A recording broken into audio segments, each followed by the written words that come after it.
He didn't ask me anything. I rolled down the window. He said, take a deep breath. I went, wah! And just shoved the Q-tip up my nose. You got it bad for me. You got it bad. You got it bad for me. You got it bad.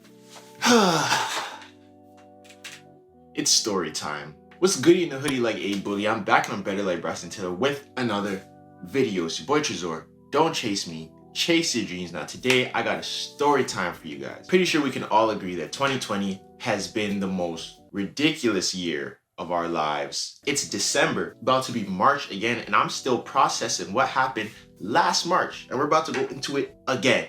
Frankly, I'm not sure what's going to be going on in 2021. I just hope that it's just slightly better than 2020. That's all I'm asking. It's just slightly, because I don't know how much better it's going to get because y'all in Atlanta and Houston partying like it's 1999. Anyways, today's story is about me taking a Rona test. Now I'm telling this story because before I took one, I was curious about what it was and how people would feel and stuff. So I'm just letting you guys know, the people who haven't taken one, what the process was like for me. So the reason why I even took one in the first place was because one of my homies' moms had the Rona, right? He found out that she had the Rona. Then he went and got his test and he had the Rona. But his dad didn't have the Rona. So he was already confused at how he had it and his mom had it, but his dad didn't have it. And they all live in the same place. And the whole thing is very confusing. But anyways, I was chilling with him like almost 2 weeks before. So realistically, I was almost out of the time range. I didn't even necessarily have to get it. But I was like, you know what? Just to be sure, I'm gonna go do it. Because I was around people and I didn't want to be the one that was, passing around the Ronas to everybody, you get me? I was very, very, very, very much in denial. Started doing the research. It's different in different cities and different countries and stuff. But where I live, the closest place to me was a drive-through testing place. Like I wasn't going to a hospital or a doctor's office or something, but actually first I called the place that he went to because he told me that he just walked in to one of the places and saw a doctor and got the test. So I called the place and they're like, nah, you can't do that unless you have symptoms. You can't come here. So I was like, how did that make sense? Because he told me he went there. So I don't know where that story got confused. I found a place that was not too far, maybe like 10 minutes away, 10, 15 minutes away, where it was a drive-through. So I went on the website. You have to pick a day and time that you come because it's technically like an appointment. Surprisingly, I got one for the same day. I thought they all would have been like finished for the same day, but no. Gave myself like 2 hours to mentally prepare for what was gonna happen. Cause some of my friends have got the test before too, and they told me how it was, so I was already expecting the worst. So I go by myself. I think it was like 2:30 and my test was scheduled for 3. So I was there at 2:30, but they told me I was too early. So I just sat in the parking lot until they told me to spin back around. So these people in head to toe hazmat suits come to the car,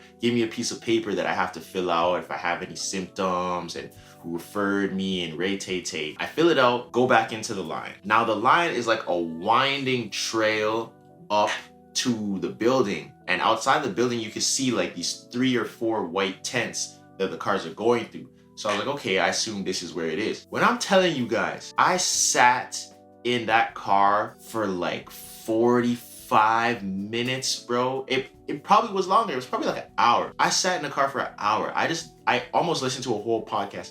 Shout out to 3 shots of tequila. That's what I was listening to. So after the 45 minutes, it's my turn to go into the tent. I go into the tent, another person in the hazmat suits come. They take my health card. If you guys aren't in Canada, I don't know, does everyone else have health cards too? Basically, it's like my health insurance, but in Canada, since it's free healthcare, we have a health card.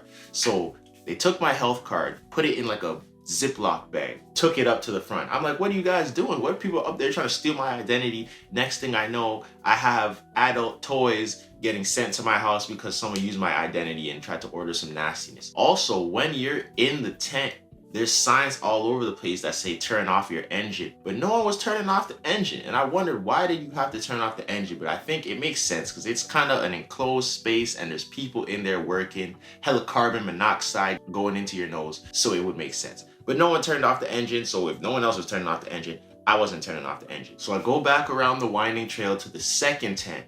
Now I can feel the tension. I know it's about to get real because there's more tables with more stuff. You start to see the masks and the swabs and a bunch of papers, and this tent's bigger than the first tent. And the whole time I was going around the winding trail, I was like, oh my god, oh my god, oh my god, oh my god, oh my god, oh my god, oh my god. I couldn't wrap my head around the fact that someone's about to shove something up my nose. I get up to the person, they ask me if this is me, ask me my date of birth and stuff. Give me back my health card. They're like, all right, we'll be right back. It was some dude. The guy who came to me, I think it was some Asian dude, right? Covered in his hazmat suit. So I rolled down my window. He's like, all right, take a deep breath. Before I could even, he didn't count to 3. He didn't ask me anything. I rolled down the window. He said, take a deep breath. I went, wham! And just shoved the Q-tip up my nose. And all I could do was this, just, I couldn't move, I couldn't react, I couldn't do anything because he did it so quickly that I didn't even know what was happening. It was like, roll down the window, take a deep breath.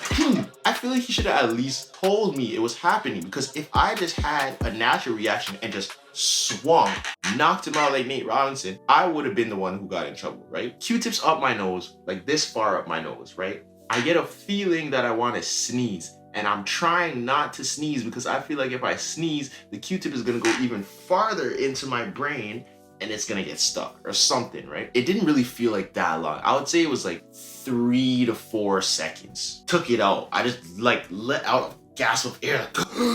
My eyes were watering. And then now I felt like I had to sneeze and cough. I was fine before, but after that, my eyes were watering, sneeze and cough. He just left. And I had to call him back like, sir, excuse me. Like, he didn't tell me no information, nothing. I was like, so when am I gonna know? He's like, oh, 3 to 4 days, right? Gave me some papers about what to do and what not to do if I have it or don't have it. I go home. Now, these 3 to 4 days are the most nervous 3 to 4 days I've ever had. I start thinking about anyone I've been in contact with. I'm gonna have to tell this person, that person, that person, that. I didn't even think I had it, but I was just like, yo, in the possibility that I do have it, I don't want to be the guy that had it, you know, and that gave it to everyone else. That was my thing. And on top of that, it was my birthday. Like, I got tested the day after my birthday. So the 3 to 4 days passed. I'm checking the website every single day. Nothing, nothing, nothing, nothing. I think it was the 4th day, 4th or 5th day actually. I checked the website and it said negative. And I was like,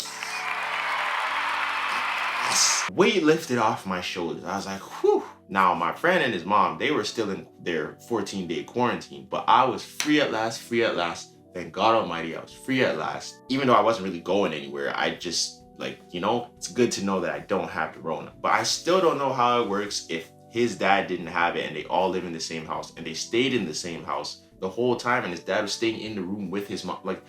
I don't understand it. I don't know how any of this is going. We're back in the lockdown. Atlanta, I think, has the cure because they're at the strip club and throwing birthday parties and doing all this stuff. I just saw Lil Baby just had a huge birthday party today. James Harden over there and everything. 21 Savage had a birthday party. I don't know. Atlanta has the cure for some reason. Atlanta and Houston definitely have the cure. People in LA, y'all were wilding. That's why they sat y'all asses right back down. Lockdown, curfew, everything. Go back home. I understand that the Dodgers won. And I understand that the Lakers won. And I'm not even gonna lie to you guys, I would have probably been out there too. Since I'm not there, I could judge you. And all the homies in LA, stay in your house, okay? I don't know when this is gonna end, guys, but we're just gonna take it one day at a time. And that is my story about taking a Rona test. If there's any other story that you guys want me to tell you guys, let me know in the comments below. Stay safe, stay faithful, stay Rona free. I'm out.